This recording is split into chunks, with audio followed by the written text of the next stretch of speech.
Ready to level up your office style? Of course you are. In this video, I am sharing 10 things that regardless of where you work, are almost never appropriate for women to wear. Best of all, what you can wear in order to slay your 9 to 5 and ensure that you stay on the fast track because you enjoy all the good things this world has to offer. Get your notebook, ladies, and let's do this. Okay, ladies, every workplace is going to differ in terms of the level of formality. You all know that. Some offices are business casual at their very best, while others are much more traditionally formal. That being said, regardless of how casual or formal your office, there are generally held principles of what is and is not appropriate to wear to work, especially for women. Some things are gonna get you sent home. I've been there, sent home a number of times when I was 19.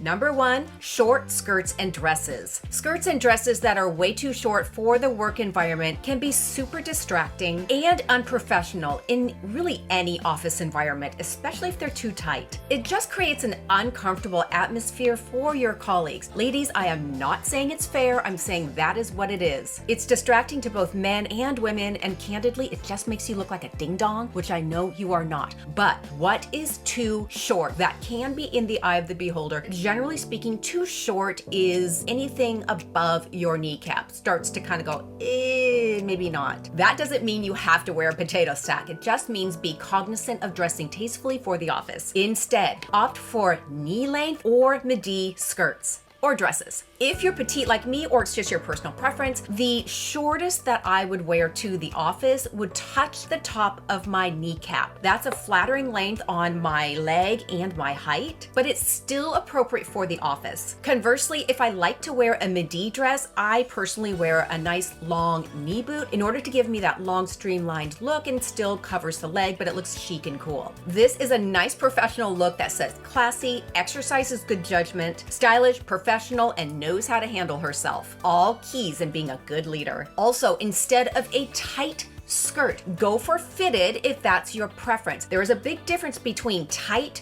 and fitted. A pencil skirt gives a professional, clean, fitted look without being too tight. An A-line is also beautiful and tasteful. Your choice. Number 2, boob tops. We're talking tops that are too low cut or too sheer. Look, there is a time and place for cleavage. Work is not one of them. Tops that reveal way too much cleavage, I call them boob tops, or are made with sheer fabric are both inappropriate and unprofessional for the workplace. They detract from the focus of your work and your skill set and make other colleagues around you uncomfortable, whether they're men or women. It also, quite frankly, makes it crystal clear that you don't exercise good judgment, you don't know what's appropriate to wear to the office and not. Good judgment is key to being considered for upward mobility and promotions. Listen, your boss doesn't want to have to worry about you being client-facing if she secretly has to worry about you wearing your Hooters outfit. No offense to Hooters, my best friend worked there through college. Instead, you're going to want to choose tops and blouses with a higher neckline and more structure. Button-down shirts, crew necks, soft V-necks, or simple knit tops. What is a soft V-neck? A V-neck can be a plunge, it can be midline, or it can just give a little bit of length like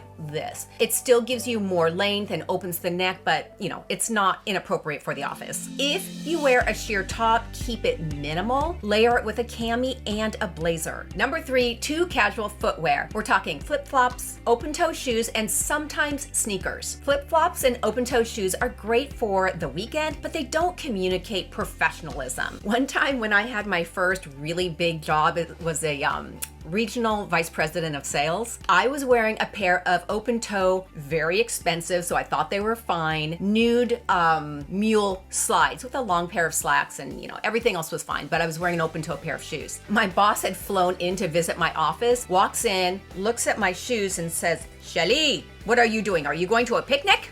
Instead, opt for shoes that are closed-toed. I prefer a closed-toed pump, but do what is most comfortable for you. Block heel, kitten heel, flats, knee boots, or ankle boots. These are all both comfortable and professional while still allowing you to showcase your swagger.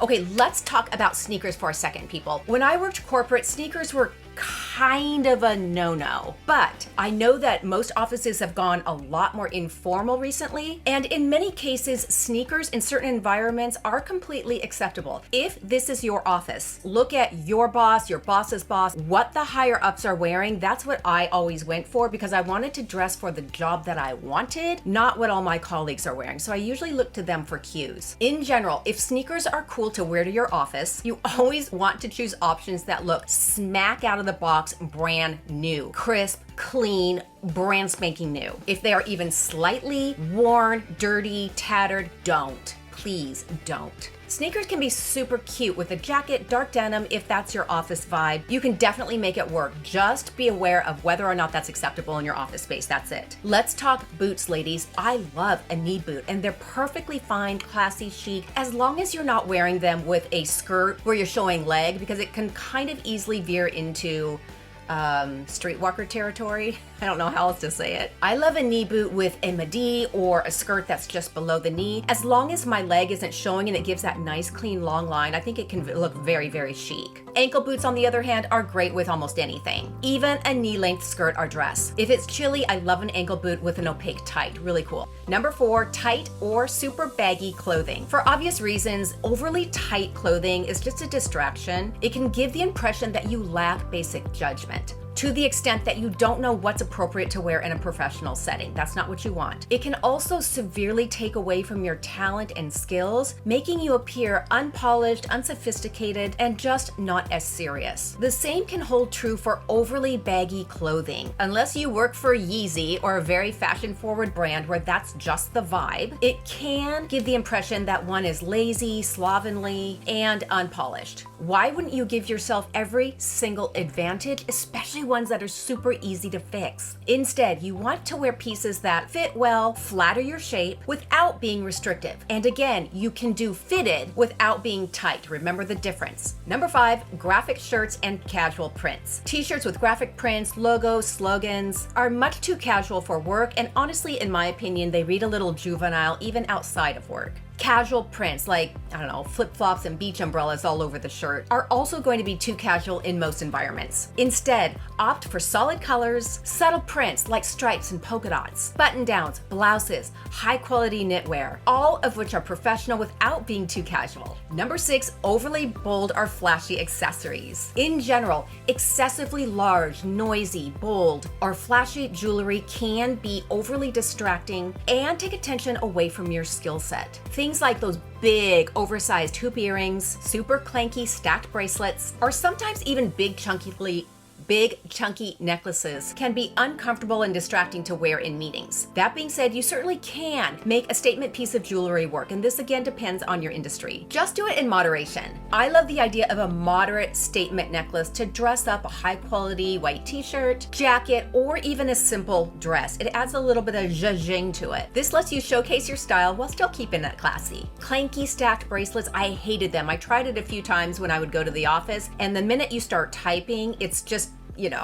it's annoying to do. Instead, tend to err toward more subtle accessories. Think stud earrings, a medium-sized hoop, a simple necklace, a simple watch. This adds a polished touch without drawing unnecessary attention. Number 7, jeans sometimes. This is going to depend on your office. Some places, like a company that I worked for, were very casual and jeans were the item of the day. However, ratty, distressed, frayed, rips were not considered okay, even in our very casual environment. Instead, we tended to choose clean, dark denim, streamlined looks that fit well, not too tight, not too loose. Topped it off with an appropriate top or blouse. For myself, I always added a jacket because I liked to be boss lady. In other offices, jeans on the daily may be an office no-no, but for casual Fridays. If in doubt, take your cue from your higher ups, not your colleagues. See where you want to go and dress for the job you want. Instead, opt for a tailored trouser in a seasoned appropriate textile or material like cotton, linen, a wool blend, wool crepe, with any leg style you like. These options give a polished look, but they're still chic and comfortable. Number 8, excessively high heels. I personally love a heel, but for work, my maximum was about 3.5 inches. A too high heel can just be, well, first of all, it's uncomfortable comfortable to work in all day.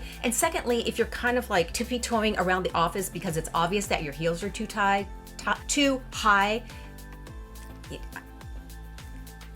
if you love a heel, try a 2 to a 3 inch, maybe a 3.5 inch if like me, you like a little more height. And remember that a block heel is always going to offer a lot more comfort and stability. Conversely, flats or low wedge, I love wedge boots. I think they're really cool. Are stylish, comfy, and professional. Number 9, our beloved athleisure wear. Love me some chic and cozy athleisure wear, but not for the office unless like me, you work from home, in which case who cares? Sweatpants, yoga pants, leggings, hoodies, t-shirts, no matter how fancy and pricey, are just not cool to wear to the office space, y'all. Unless you work for like, Athleta or Lulu, and that's what everybody wears to work. It shows a severe lack of judgment, a lack of seriousness, and makes you look completely clueless, which I know you are not. Instead, just stick to business casual options. Tailored trousers, blazers, blouses, nice knit sweaters, a casual dress with a structured fit, a simple sweater with a pair of slacks. Looks chic, but really can be just as comfortable as,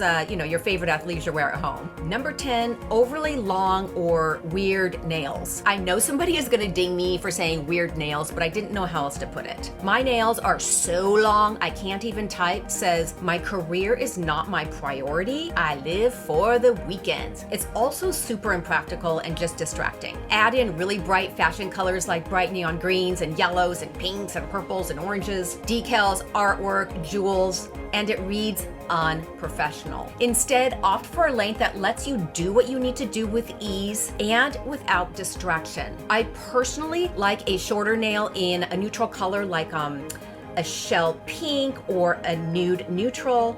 My favorite one is from the brand Cure. It's what I'm wearing today. It says professional, yet polished and feminine. You, of course, can do some fun colors, but for work, keep it kind of reasonable. For color, I like a deep, dark oxblood, a navy, even a black in the fall and winter months. Decals, artwork, jewels on nails. It's not appropriate in a professional environment, you guys. Again, unless you work in a very fashion-forward industry and it's what the people in your office do. In my opinion, it's just really a low budge look, but if you love them, you do you, boo.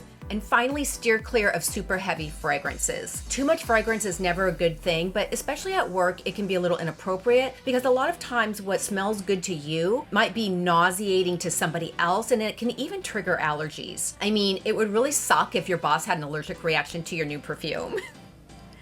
I also especially advise against wearing any fragrance to a job interview, kind of for the same reasons. You just don't want to be off-putting. When in doubt, doing something neutral is always the best route to take. If, like me, you love a little fragrance, go for something subtle, light, and fresh. My personal favorite that I've worn for years, Twilly by Hermes. It's just a very light, fresh, clean, almost like fresh soap smell. I get compliments on it all the time, and that's my personal go-to. And for more good office stuff, don't miss my next video. 15 things great leaders do that others don't. Have a great week, ladies, and I'll see you in a couple days.